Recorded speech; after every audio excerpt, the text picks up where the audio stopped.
Life responds to deserve, not need. Life was not designed to give us what we need. Life was designed to give us what we deserve. Once you understand that little life principle in your own self-interest, I'm telling you, it's life-changing. The ancient law does not go like this: if you need, you will reap. No, it doesn't work that way. A lot of people out there are hoping it works that way. But no, it doesn't.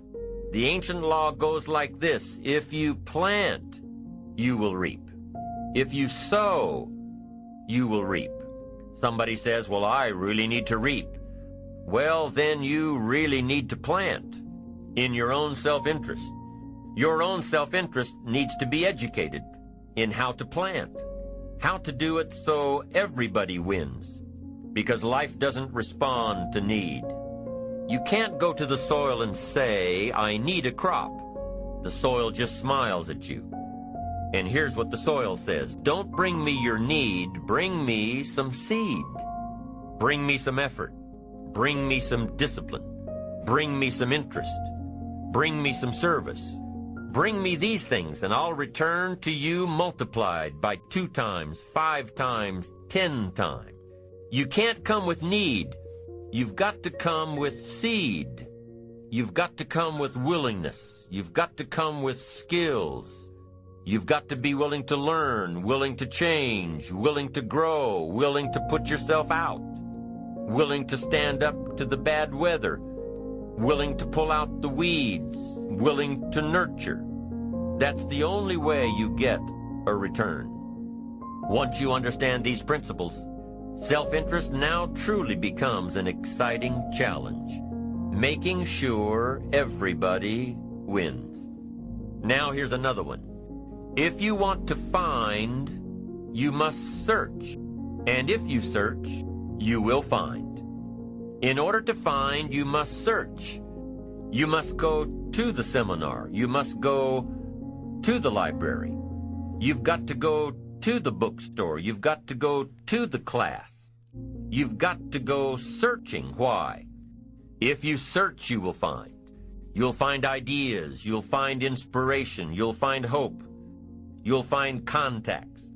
But you've got to be out there, on the search, on the look. Life reserves its treasures for those who deserve it, not those who need it. Enlightened self-interest, giving so that you will receive, searching so that you will find, making sure that everybody wins all the way around. Enlightened self-interest needs to be educated. Enlightened self-interest says, I will learn that life is not just the passing of time. I will learn that life is the collection of experiences, ups and downs, highs and lows, laughter and tears. You must decide to act. You must have the discipline to act. Now here's what's important about discipline. One discipline affects another discipline. All disciplines affect each other.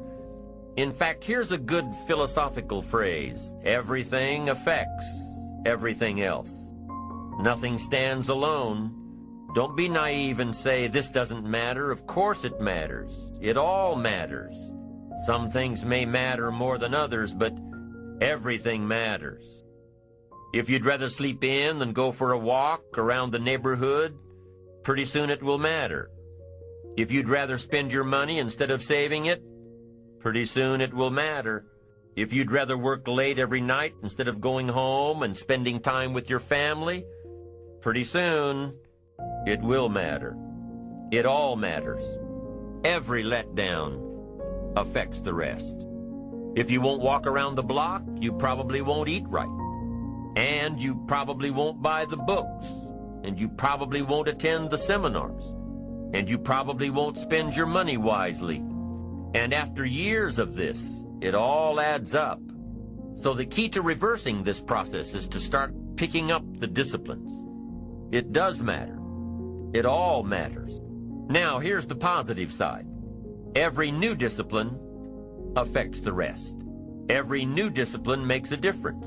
That's why action is so important. The smallest action, the least action, the action that you won't think will matter, It all matters. Take it. Because when you start accomplishing and the value starts to return, you'll find inspiration to do the next one and the next one and the next one. If you start walking around the block, it'll inspire you to start eating right. You start eating right, it'll inspire you to get a book. You get a book and it'll inspire you to get a journal. You get a journal and it'll inspire you to develop some skills. Disciplines affect each other. Lack affects the rest of your life. The key is to diminish the lack. One of our greatest temptations is to just ease up a bit, to do just a little bit less than you're capable of, to take a little break. Somebody says, it'll just affect my sales. No, it'll affect your consciousness. It'll affect your philosophies. It'll affect your home life. It'll affect everything. No, you can't ease up a bit. That's what vacations are for. When you're at work, work. When you're on vacation, rest. Wherever you are, be there. If you think about vacation when you're at work, you'll surely think about work when you're on vacation. You'll just mess it all up. So be disciplined. Get involved. Do all that it takes to get the job done. Get your health back. Get your bank account where it's supposed to be. Get your family in order. Get disciplined, be disciplined every day. When you set up the disciplines that give your life structure, miracles can happen, multiplied. And I'm telling you, anybody who wants to make a drastic change in their income can do it.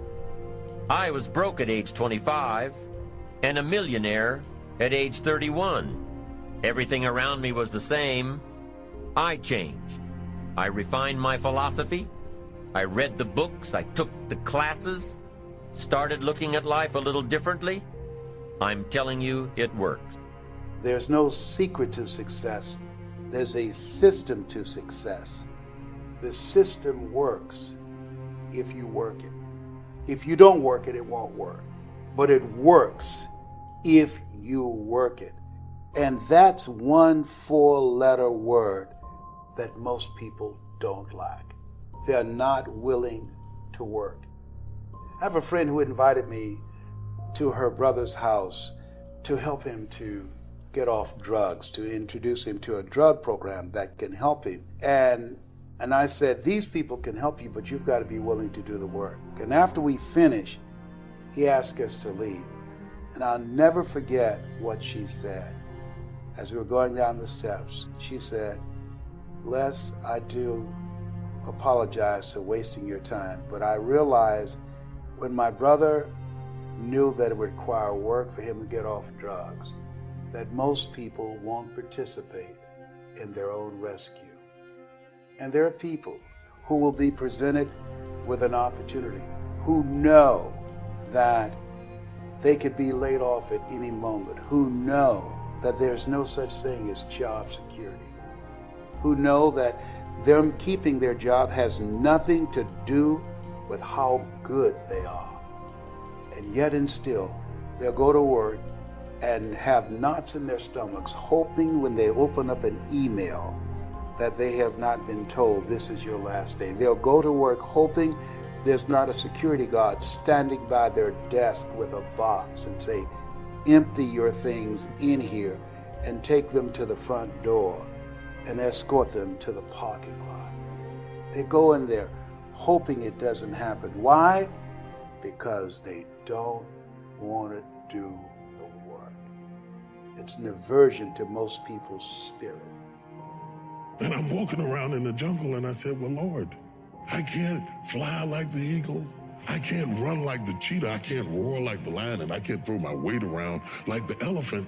What did you give man as his defense in the whole ecosystem of human, of life force? What did you give me? He said, I gave you a brain. That's why God didn't make chairs. He only brings it halfway. We are taught that God makes furniture. I want you to look around your life for trees, not tables. God's going to bring it within the reach of your mind, and your creativity is going to take it the rest of the way. Look at what all we were able to do. No other creature, no other species has sent satellites up into the air, created smartphones. Look at what we did with our head. Why are we up using